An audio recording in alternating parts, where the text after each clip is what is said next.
parce qu'on ne se lasse pas de ces petites voix. Et donc, je te propose de répondre à cette première question.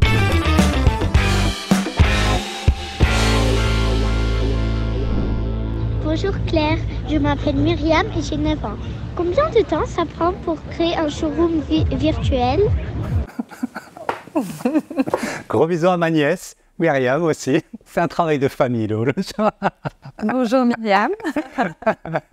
Donc, combien de temps ça prend pour créer un showroom virtuel et c'est quoi les principales étapes? Alors, un showroom virtuel se construit par, on va dire, deux profils majeurs. Il y a d'abord le designer 3D, qui est donc un expert en clos 3D ou style 3D. Enfin, ça dépend quel logiciel on choisit. Je ne vais pas faire de, voilà, de jaloux.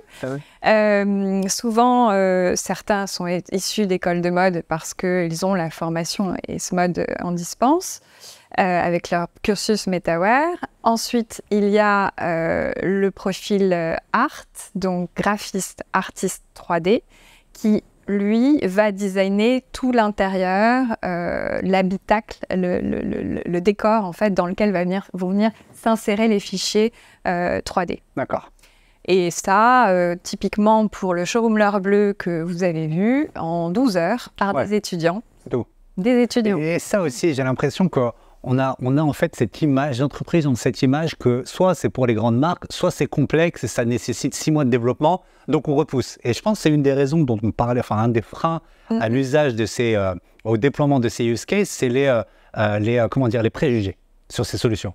Et qu'on a tendance à très vite dire « Ah non, c'est compliqué » et de prioriser avec autre chose, alors qu'il suffit juste de prendre un peu de recul et de donner la chance aux technologies. Tout à fait. Et quand je te dis ça, les étudiants en question, ce sont des étudiants de deuxième année, d'accord, de mode.